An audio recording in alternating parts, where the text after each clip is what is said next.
What's good, YouTube? And welcome to a spooky market watch, a haunted house, if you will. This is one of the most interesting market prices I have seen in a long time, and it's not just a stupid Halloween buyout. In fact, people on the top end are selling this card cheaper than ever, and on the bottom end, it's the second most expensive card out of Winged Raiders, the bulk that keeps on giving. When we look through the sales rates, how's this card is going, it's $6 first edition Winged Raiders, and then $7, and so on.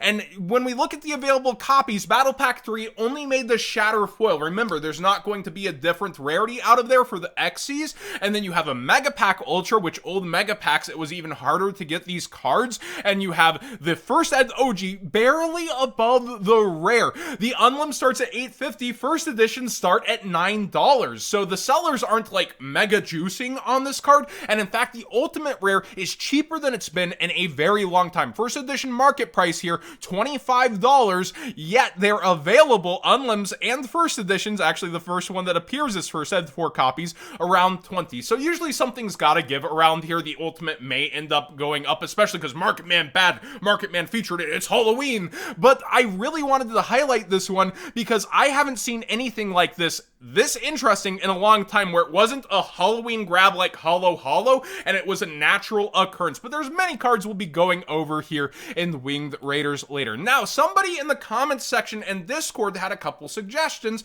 and from the Discord specifically, what about first ed OG Ghost Belle? It's good against Bisted, it's a format dependent hand trap. What do you think about this card, John? I do think that at some point over time, the first edition OG will do well for itself, but if you're putting your money into it now, while I'm not a financial advisor, I don't know the future of card prices, how they'll go, I do think you'll be waiting some time for the first ed OG to appreciate, and I'll explain myself on that. Because looking through at this card, it's at $30 on the 6th page of this, which is under its market price, and there's a good reason for that. You now have competition from the Prismatic Secret Rare Ghost Girl. So I think over time, once the Prismatic Secret Rare starts to go up, and the quantities, you know, are still way more than the first ed OG, because the release, it's the most open set of the year, there's way more of them out there, the first ed OG may appreciate, but you have the Starlight now hovering over it, the Prismatic Secret Rare being argued to look better than it, right? And you have so many different options of Ghost Belle. Now, a first ed OG Ghost Girl, I would never be betting against, but when we look through here, yeah, it's most sellers lined up at $380 plus, and the market price is trending upwards on the Starlight, so there is anticipation for this card, and you could see it within this format, but again, that's player brain versus market brain. How will it actually pan out? How will Bisted pan out in the TCG? Will it be taking over? People are spending a lot of money on Lubellion, which we'll also cover, but look at all your options. I like the Prismatic Secret Rare the most in terms of percentage of how much it could go up in price versus the first ed OG. Like, what is the new ceiling for this card versus this one? I could see this being, what, like $8 to maybe even $10, like Called by the Grave Prismatic has hit before, up to 12, versus where does this stop? 50, 60? Where will the actual sales rates be? That's what I ask myself when I look at cards like this. Now, Skill Drain Ultimate Rare was also asked of me by the comment section, and I've got to say, I really hate how this card looks. You're looking at a card that's ulti, yet is about 80% common. That doesn't stop people from buying cards like this, because look at Regeki. I also hate how this looks. People thought it looked terrible. Yeah, over time, this $30 to $40 card spiked hard and now sells for $100. Versus the other versions of Skill Drain, you have the Lart, you have the OG Ultra. It very well over time could end up spiking as this OTS pack goes out of circulation, and it's likely to. Let's face it, look at every copy of this card and how expensive it is. So while I don't like it, yes, I do think over time it's likely to increase in price.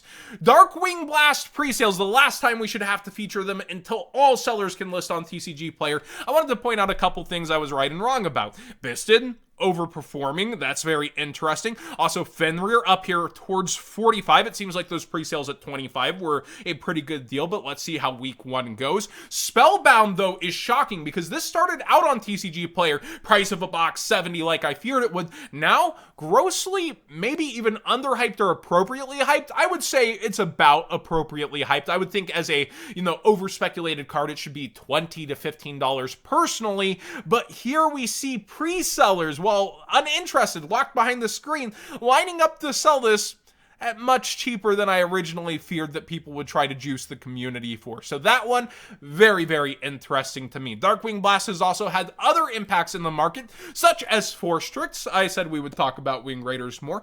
Interesting to see that the lower end of this is starting to disappear. People are grabbing any copy they can, and yeah, Rogue is more expensive than ever these days, it feels like, and when you've got to reach back for other cards, the nicest version going up, the cheapest version going up, people just want access to this card, period, and it's appeared in multiple meta decks. Now, for a new Sprite Secret Rare, people are looking at sending Volcanic Scattershot. Support win, Pain. But yeah, people are buying even the original common, and versus the market price, it's like triple, I think, for lowest available if we're looking at with shipping. Here's one near mint, and you can get pre-shipping, or two, my bad, not a full playset. And then when we keep looking versus those dollars, yeah, it starts to be $1.50 on unlims, and we get to the second page and they start to get $1.75 towards $2. And the other version of it is just like completely bought out. What set is that actually from? Gotta look. It is from an Astral pack, so that does make a good bit of sense. Tournament pack commons are pretty easy to make disappear, especially when they've been out for a very, very long time and there's not a single near mint on the market. Preparation of rites and pre-prep are both creeping up. I feel like I remember some ritual stuff getting announced. Let me know if you know what this is for. Is it Drytron best deck or completely something else? But looking through here, the ultra preps are starting to spike up in price slowly and become less available. And the first edition OG, remember, it's super hard to get this without some kind of edgeware out of the pack, just like Champion Pack 6. They come fresh out of the pack with damage usually. There is not many first eds at all. Last I knew, there were none. We have one listing around $50 here, and that's the only one on the entire market, which is a little above market price, but there's just not really that many available of the OG super rare. Pre-preparations of Rite, the Ultra is above its market price. The Speed Duel one is also hitting above the market price. I don't know Speed Duel format too well. I know Relinquish gets a little hype over there or something like that. And then we have every single other version being mostly supers. You have a new Speed Duel super coming out here that is quote-unquote out of stock, but I don't know that Speed Duel Tournament Pack 4 has hit the market that much. And then you also have these hitting above market price and down in quantities out of the Megatins and Shining Victory. So yeah, ritual stuff getting a bit hyped. Let me know if there's anything else with that or what specifically it's for. Dogmatica Maximus, specifically the secret rare, because there is another version that's easily accessible and not all that much money, has been continuously spiking up since the ban list, and it's one that I've missed covering. So be aware, this is like a $12 card if you have the original Rise of the Duels secret rare on hand. Gaga Cowboy, jokingly, has been spiking in price. Another Winged Raiders rare that is hitting above $2 on its market price, and almost every version of this is down in quantities. The only actual answer I got is, another meme buyout on Cowboy. Let me ask for your Kasi with this card, but I don't know about that one, but it is really spiking up here, and maybe it's about time rules, who knows.